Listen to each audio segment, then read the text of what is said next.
इमरान खान की मकबूलियत खत्म हो गई है। मरियम नवाज ने पता नहीं कितनी खिदमत कर दी है और पता नहीं कितने लोगों के पांव दबा दिए हैं। उसके बाद देखें अब तो अगली दफा हमारी हुकूमत बनेगी। वो एक परसेप्शन बिल्डिंग करना चाह रहे हैं इमरान खान साहब, शायद उसको अवॉइड करना चाह रहे हैं कि होना तो वही है जो एस्टेब्लिशमेंट ने फैसला कर लेना, लिहाजा इसको रोका जाए। अब ये सिलसिला चलेगा कब तक? देखिए, ये जो एहतजाज हो रहे हैं इनका सिलसिला चलेगा जब तक मौजूदा फौजी की आदत है। और ये मैं नहीं कह रहा, ये बहुत सारे जो टाउट्स हैं वो भी ये कहते हैं, जो फौज की तरफ से आगे खबरें देते हैं जराए से, वो भी ये कहते हैं कि जब तक आसिम मुनीर है तब तक आप ये सोचे भी ना कि पाकिस्तान में पाकिस्तान तरीके इंसाफ या इमरान खान साहब के लिए कोई रास्ता निकलने वाला है। मौजूदा आर्मी चीफ अगर 2025 में नवंबर में रिटायर हो जाते हैं और एक नया आर्मी चीफ आता है तो हो सकता है कि आने वाला आर्मी चीफ जो है वो अपनी पॉलिसी को तब्दील करे और पाकिस्तान तरीके इंसाफ के खिलाफ जो कुछ हो रहा है उस जालिमाना सिलसिले को रोके, तो चीजें नॉर्मल भी हो सकती है। लेकिन हो सकता है कि जो आए वो इस पॉलिसी को कंटिन्यू करे। अच्छा, ये भी हो सकता है कि आसिम मुनीर साहब जाएं ना और वही कंटिन्यू कर दें। तो अगर आसिम मुनीर साहब कंटिन्यू करते हैं तो फिर ये तो सबको पता है कि जो उनकी पॉलिसी है वो तो तब्दील होनी नहीं है। ये पॉलिसी खौफ पे मबनी है क्योंकि एस्टेब्लिशमेंट को ये लगता है कि इमरान खान उनके रास्ते की सबसे बड़ी दीवार है और अगर उनके लिए कोई मुसीबत खड़ी कर सकता है तो वो इमरान खान है।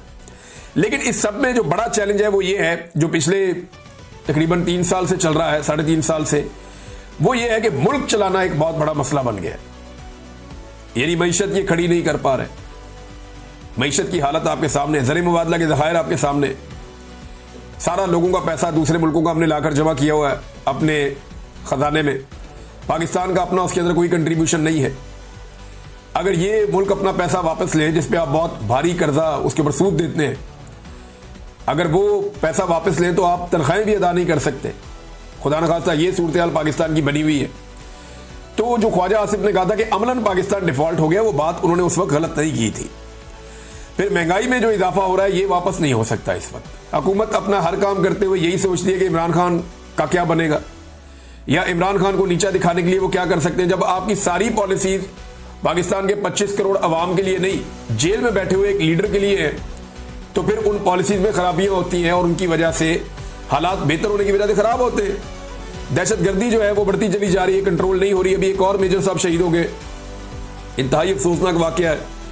बार बार इस तरह के वाकयात हो रहे हैं, ऊपर नीचे शहादतें हो रही हैं फौजियों की, और अवामी शिकायत जो है वो भी बढ़ती जा रही है दहशतगर्दी को लेकर। यानी जो कबायली लोग हैं वो अब चाहते ही नहीं है कि वहां पे ऑपरेशन हो, वो ऑपरेशन के खिलाफ है। और दूसरी तरफ जनाब ऑपरेशन भी किए जाते हैं और दहशतगर्दी भी कंट्रोल नहीं होती। इन सारी चीजों को अगर आप प्लस माइनस करके देखें, बेरोजगारी में भी इजाफा हो रहा है लगातार। अगर हुक्मरानों को आपकी बात पसंद नहीं है तो वो आपका घर भी तोड़ सकते हैं, मुकदमा भी दर्ज करते हैं। अगर आपको लगता है कि उनकी सहाफत में कोई प्रॉब्लम है, कोई ऐसी बात उन्होंने की है जो गलत है या किसी कानून के जुमरे में आती है, आप FIR कर सकते हैं, आप बुलाकर पूछ सकते हैं। आप घर पे धावा बोलकर आप घर को तो नहीं तोड़ सकते ना। अब ये तस्वीर शेयर की हुई है राय साकिब साहब ने, मुझे बड़ी तकलीफ हो रही थी। इससे पहले यानी कभी ऐसा नहीं होता था, सहाफियों पे ज्यादा से ज्यादा कोई इंक्वायरी लग जाती थी, कोई शोकाज आ जाता था इदारे की जानिब से, या कोई चले मैक्सिमम FIR हो जाती थी। अब तो कत्ल कर देते हैं, गायब कर देते हैं, घर बार तोड़ देते हैं, घर वालों को उठा लेते हैं, उन पर तशद्दुद करते हैं। यानी इतनी फस्तायत तो हमने कभी डिक्टेटरशिप के दौर में भी नहीं देखी थी जो अब हम देख रहे हैं पाकिस्तान में, बदकिस्मती से। नाज़रीन, एक डेवलपमेंट और हुई आज के दिन में, वो पाकिस्तान तरीके इंसाफ के अरकान पार्लियामेंट ने सुप्रीम कोर्ट तक एक एहतजाजी मार्च किया। इनके हाथों में जो है वो इन्होंने प्ले कार्ड उठाए हुए थे और उस पर इमरान खान के हक में नारे लगा रहे थे और साथ जो ज्यादती और जुल्म हो रहा है पाकिस्तान में उसके खिलाफ आवाज उठा रहे थे। तो पाकिस्तान तरीके इंसाफ को इस किस्म की एक्टिविटीज रेगुलर बेसिस पे करनी पड़ेगी और रोजाना वो करेंगे तो एक इम्पैक्ट क्रिएट होगा, वरना एक एक करके सारे MNAs तो वैसे ही खत्म हो जाएंगे। ये 9 मई के केसेस में, 26 नवंबर के केसेस में एक एक करके सबको सजा देंगे, इलेक्शन कमीशन नायल करेगा और सब पे आके PMLN के लोग बैठ जाएंगे। बज़ाहिर जो दिखाई दे रहा है वो ऐसे ही है। मुस्तफा नवाज खोखर साहब, जिनका पाकिस्तान तरीके इंसाफ से कोई ताल्लुक नहीं है, लेकिन उन्होंने भी एक चीज का एतराफ किया, उन्होंने स्टेटमेंट दिया, इसमें कोई शक नहीं कि इमरान खान इस मुल्क का पॉपुलर तरीन लीडर है। अगर कल इलेक्शन हो जाए तो 8 फरवरी से ज्यादा वोट उन्हें मिलेंगे और हो सकता है कि इस दफा उन्हें 3/4 अक्सरियत भी मिल जाए। 2/3 तो दूर की बात है, यानी हर 4 में से 3 लोग उन्हें वोट डाल दें।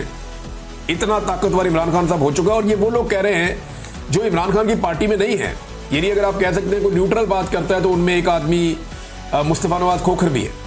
मुस्तफ़ा नवाज खोखर का ये कहना, ये बड़ी इंपॉर्टेंट बात है। वो ग्राउंड पे देख रहे हैं पब्लिक क्या कह रही है और मामला किस तरफ को चल रहे हैं। मियाँ आबाद फारूक ने एक क्लेम किया उनके सोशल मीडिया पे, क्योंकि उनके भाई मियाँ शहजाद फारूक को गिरफ्तार किया गया था।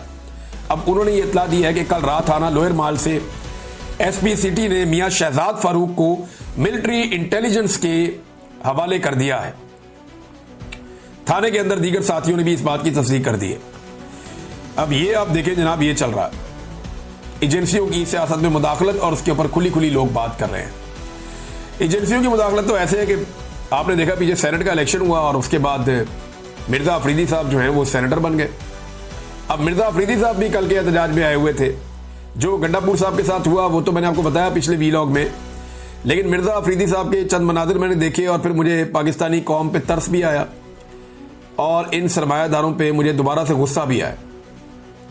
यानी जिस तरीके से ये आदमी लोगों के मुंह पे बिस्किट मार रहा था ना ऊपर से, यानी अगर आप लोगों को बिस्किट देना चाहते हैं, नीचे भूखे लोग हैं, वो सुबह से रैली में चल रहे हैं, तो आप वो जो ट्रे है बिस्किट वाली वो नीचे भिजवा दें, लोग ले लेंगे और खा लेंगे।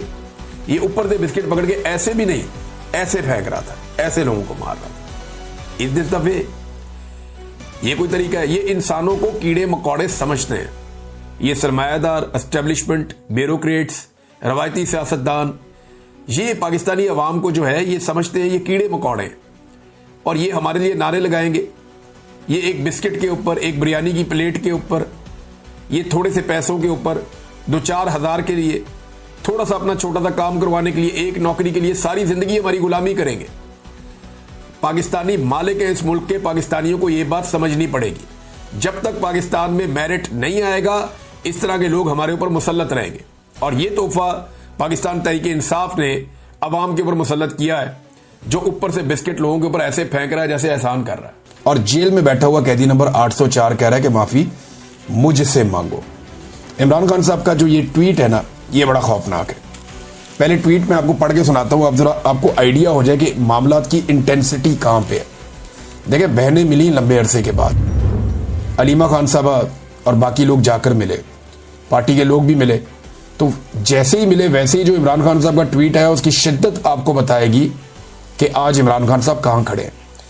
इमरान खान साहब ने ये 2 हिस्सों में उनका ट्वीट छपा है उनके अपने ऑफिशियल ट्विटर से। वो कहते हैं कि आसिम मुनीर, पहला लफ्ज ही आसिम मुनीर है। आसिम मुनीर में ताकत की बहुत भूख है, इसीलिए इसने बदतरीन आमरीयत कायम कर रखी है। मुझसे माफी का मुतालबा करने के बजाय आसिम मुनीर को मुझसे माफी मांगनी चाहिए।